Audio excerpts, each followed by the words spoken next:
نحمده ونصلي على رسوله الكريم أما بعد فأعوذ بالله من الشيطان الرجيم بسم الله الرحمن الرحيم إن مثل عيسى عند الله كمثل آدم خلقه من تراب ثم قال له كن فيكون الحق من ربك فلا تكن من الممترين صدق الله العظيم اللهم صل على سیدنا محمد وعلى آل سیدنا محمد وبارک وسلم۔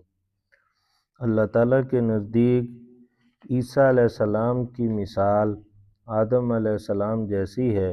اللہ تعالیٰ نے انہیں مٹی سے پیدا کیا، پھر ان سے کہا ہو جاؤ، بس وہ ہو گئے۔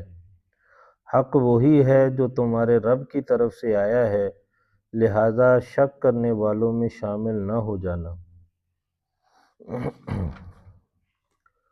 پیچھے عیسائیوں کے عقیدوں کا اور نفی کی گئی کہ عیسیٰ علیہ السلام خدا نہیں، خدا کے بیٹے نہیں، اور عیسائی حضرت عیسیٰ علیہ السلام کو خدا سمجھتے ہیں یا خدا کے بیٹے سمجھتے ہیں، اس وجہ سے کہ اللہ نے ان کو بغیر باپ کے پیدا کیا۔ اللہ فرما رہے ہیں ان سے زیادہ عجیب مثال تو آدم علیہ السلام کی ہے کہ اللہ نے ان کو بغیر باپ اور بغیر ماں کے پیدا کر دیا۔ اگر یہ چیز کسی کے معبود ہونے کی نشانی ہے، کسی کی عبادت کے لائق ہونے کی یہی بات ہے کہ بغیر ماں باپ کے یا بغیر جو ایک طریقہ ہے اللہ تعالیٰ کا دنیا کے اندر انسان کے آنے کا، اس کے علاوہ ہے، تو پھر فرمایا کہ معبود ہونے کی اگر یہ علامت ہے تو پھر آدم علیہ السلام تو زیادہ حقدار ہیں کہ ان کی عبادت کی جائے، ان کو پوجا جائے، ان کو خدا مانا جائے۔ لیکن فرمایا کہ ایسی بات نہیں ہے، یہ اللہ کی قدرت میں سے ہے، اور اللہ تعالیٰ نے حضرت آدم علیہ السلام کو مٹی سے پیدا فرمایا، کچھ بھی نہیں تھا، نقشہ ہی نہیں ہے، نمونہ ہی نہیں ہے، انسان کا پہلے وجود ہی نہیں ہے۔ عیسیٰ علیہ السلام تو بہت بعد کے اندر آئے، ان سے پہلے دنیا کے اندر انبیاء بھی آئے، ان کے ماننے والے بھی آئے، ایک بہت سارے لوگ مخلوق اللہ انسانوں کی شکل میں پیدا کر چکے تھے۔ آدم علیہ السلام تو پہلے انسان ہے، اور اللہ تعالیٰ نے ان کو مٹی سے بنایا۔ ثم قال له، پھر اللہ نے فرمایا، فرمانے کا مطلب اللہ کا ارادہ ہی ہے، کن ہو جا، وہ ہو گئے۔ تو اللہ تعالیٰ کو اس فرمانے کی بھی ضرورت نہیں ہے، یہ صرف ہمیں سمجھانے کے لیے ہے۔ اللہ کی قدرت تو اس سے بھی بہت زیادہ ہے کہ اللہ تعالیٰ نے آدم علیہ السلام کو ایسے ہی پیدا کر دی ہے۔ تو یہ فرمایا کہ عیسائیوں کو، ان کے جو لوگ نام لینے والے ہیں، ان کو یہ بات عجیب لگ رہی ہے، لیکن اللہ نے اس طرح کی بہت ساری قدرت کی نشانیاں دکھائیں۔ آدم علیہ السلام کو بغیر ماں باپ کے پیدا کر دیا، اماں حوا کو بغیر اس کے اللہ تعالیٰ نے پیدا کر دیا ہے عورت کے۔ آدم علیہ السلام سے ہی اللہ نے حضرت اماں حوا علیہ السلام کو پیدا کر دیا۔ تو یہ ساری اللہ کی قدرت کی نشانیاں ہیں، اللہ جیسے چاہتے ہیں ویسے کر دیتے ہیں۔ یہ اسباب کے محتاج انسان ہیں، اللہ نہیں ہے۔ اللہ رب العزت کی ذات تو بغیر اسباب کے جو چاہے کر سکتی ہیں۔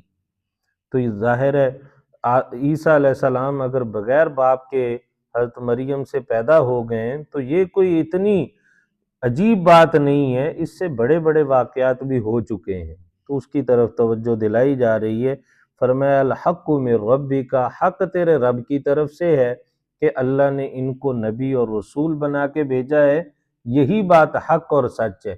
اور رسول اور نبی جو اللہ کا بنایا ہوا ہے وہ کبھی بھی معبود نہیں ہو سکتا، خود بھی وہ اپنی عبادت کا نہیں کہتے، اور نہ ہی لوگوں کے لیے یہ مناسب ہے کہ ان کو اللہ یا خدا معبود بنا لے۔ وہ تو لوگوں کو اللہ کے در کی طرف جھکاتے ہیں، اللہ کے در پہ لے کے آتے ہیں۔ آپ صلی اللہ علیہ وسلم نے جیسے فرمایا کہ اللہ تعالیٰ نے مجھے اس لیے بھیجا ہے کہ میں لوگوں کی ہدایت اور رہنمائی کروں۔ فرمایا کہ اذا سألت فاسأل اللہ، جب تم نے مانگنا ہو اللہ سے مانگو۔ اذا استعنت فاستعن باللہ، جب مدد مانگنی ہو اللہ سے مانگو۔ تو ہمیں تو اللہ کا در دکھایا اور اللہ سے مانگنا بھی سکھایا کہ اللہ سے مانگنا کیسے ہے۔ آپ صلی اللہ علیہ وسلم کی دعائیں ہیں، آپ صلی اللہ علیہ وسلم کا طریقہ ہے کہ آپ صلی اللہ علیہ وسلم ہر موقع پہ اللہ تعالیٰ سے مانگتے ہیں۔ غزوہ بدر ہے، مشہور اسلام کی اور کفر کی پہلی جنگ ہے، معرکہ ہے، اس میں مسلمانوں کی تعداد بظاہر بہت کم ہے، 313 مسلمان، 1000 کافر، اور لیس اسلحے سے لیس ہر طرح کی ان کے پاس جنگی ساز و سامان ہے۔ مسلمان ایک قسم کے خالی ہاتھ ہیں، بہت تھوڑا سامان ہے ان کے پاس، سواریاں بھی پوری نہیں ہیں۔ اب اللہ کے رسول صلی اللہ علیہ وسلم رات کو اللہ کے سامنے گڑ گڑا رہے ہیں کہ اللہ یہ میری جماعت ہے، یہ میرے بندے ہیں، تیار کیے ہوئے لوگ، اگر آج یہ دنیا سے ختم ہو گئے تو قیامت تک کے لیے تیرا نام لینے والا کوئی نہیں ہوگا۔ کیسی دعا ہے، کیسی عاجزی تواضع سے اللہ سے مانگ رہے، اور اللہ نے پھر مسلمانوں کو فتح بھی عطا فرمائی، کامیابی بھی عطا فرمائی۔ تو ہمارے نبیوں نے سب نے اللہ کی طرف لوگوں کو لگایا، اللہ سے مانگنا سکھایا۔ فَلَا تَكُن مِّنَ الْمُمْتَرِينَ، فرمایا کہ تو اللہ کی طرف سے جو حق بات آ چکی ہے اس کے اندر شک کرنے والوں میں شامل نہ ہو۔ اللہ کی طرف سے حق اور سچ آیا، انجیل حضرت عیسیٰ علیہ السلام پہ نازل ہوئی، اس میں بھی یہی احکام تھے کہ اللہ کی عبادت، توحید والا مضمون یہ تمام انبیاء کا مشترکہ تھا، لا الہ الا اللہ، تو سب نبی یہ کہتے تھے۔ آگے انبیاء اپنے اعتبار سے وقت کا جو نبی ہوتا تھا اس کا نام لگ جاتا تھا، تو حضرت عیسیٰ علیہ السلام بھی اللہ کی طرف لوگوں کو بلاتے رہے، اللہ کی طرف ان کو بلایا اور اللہ کی عبادت پہ لگایا۔ فرمایا کہ عیسیٰ علیہ السلام کو معبود سمجھنا اور پھر ان کی عبادت کرنا یہ ہٹ دھرمی ہے، اللہ کی طرف سے ایسا کوئی حکم یا دلیل نہیں ہے۔ اللہ سے دعا ہے کہ اللہ تعالی ہم سب کو بھی اپنی عبادت کرنے کی، اور اللہ تعالیٰ نے جو حق بھیجا ہے قرآن کریم کی صورت میں، اللہ ہم کو اس کو سمجھنے کی، پڑھنے کی اور پھر دوسروں تک پہنچانے کی اللہ توفیق عطا فرمائے۔ آمین۔ الحمدللہ رب العالمین، والصلاة والسلام علی اشرف الانبیاء والمرسلین، لا الہ الا انت سبحانک انی کنت من الظالمین۔ یا اللہ ہم سب کے تمام گناہوں کو معاف فرما، یا اللہ وہ گناہ جو ہمیں یاد ہیں وہ بھی معاف فرما، جو کر کے بھول گئے معاف فرما۔ یا اللہ ہم نے لوگوں کے سامنے جو کیے وہ بھی معاف فرما، تنہائیوں میں چھپ کے کیے یا اللہ تو وہ بھی جانتا ہے۔ یا اللہ اپنے فضل و کرم سے، اپنی رحمت سے یا اللہ وہ بھی معاف فرما، اپنے بندوں کو معاف فرما کر آپ خوش ہوتے ہیں۔ یا اللہ ہم بھی تیرے بندے، تیرے محبوب صلی اللہ علیہ وسلم کے امتی ہیں، یا اللہ گناہ گار ہیں، یا اللہ ہم سب کے ساتھ اپنے فضل و کرم کا خصوصی معاملہ فرما، ہر آن ہر گھڑی یا اللہ اپنا دھیان نصیب فرما، اپنی ذات عالی کا کامل یقین ہم سب کے دلوں میں پیدا فرما۔ یا اللہ انگ انگ، روئیں روئیں، ہڈی ہڈی، بوٹی بوٹی میں اپنی محبت پیدا فرما، اپنے پیارے حبیب صلی اللہ علیہ وسلم کی محبت پیدا فرما۔ یا اللہ ہمیں یا اللہ ایک ایک انگ روئیں روئیں سے یا اللہ اپنے نام کو جاری فرما، اپنے نام کی لذت عطا فرما۔ یا اللہ ہم سب کو ذکر کثیر کی توفیق عطا فرما۔ یا اللہ زیادہ سے زیادہ اپنی عبادت کرنے کی ہم سب کو یا اللہ ہمت اور توفیق عطا فرما۔ اس رمضان المبارک کو ہم سب کے حق میں مقبول بنا، ہم سب کو رمضان المبارک کے لیے سلامتی والا بنا، اور یا اللہ اس مہینے کے لیے ہم کو اور اس کو ہمارے لیے یا اللہ عظمتوں، رحمتوں، برکتوں کا ذریعہ اور سبب بنا۔ یا اللہ ایک دوسرے کے لیے سلامت فرما۔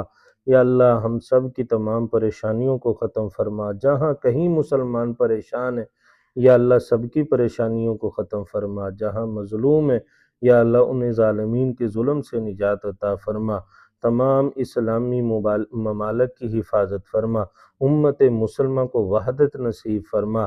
یا اللہ پھر سے امت مسلمہ کو یا اللہ عظمتیں یا اللہ نصیب فرما۔ یا اللہ عرصہ ہو گیا یا اللہ دنیا کے اندر جہاں بھی خون بہتا ہے یا اللہ مسلمان ہی اس میں ہمیں نظر آتے ہیں۔ یا اللہ اپنی رحمت سے، اپنے فضل سے یا اللہ مسلمانوں کے ساتھ اپنی مدد، اپنی نصرت شامل فرما۔ یا اللہ اپنے فضل و کرم سے یا اللہ اسلام کا بول بالا فرما دیجئے، یا اللہ کفر کا منہ کالا فرما دیجئے، یا اللہ حق کا بول بالا فرما، یا اللہ اسلام کو غلبہ نصیب فرما، یا اللہ حق کو غالب فرما۔ اپنی رحمت سے اپنے فضل سے ہماری ان مانگی ہوئی دعاؤں کو قبول و منظور فرما۔ یا اللہ ہم نے اپنی سوچ اور سمجھ کے مطابق مانگا، آپ اپنی شان کے مطابق ہم میں سے ہر ایک کی جو حاجت اور ضرورت ہے یا اللہ اپنے فضل و کرم سے اس کے مطابق عطا فرما۔ ربنا تقبل منا انک انت السمیع العلیم۔ صلی اللہ تعالی علی خیر خلقہ محمد وآلہ وصحبہ اجمعین، آمین۔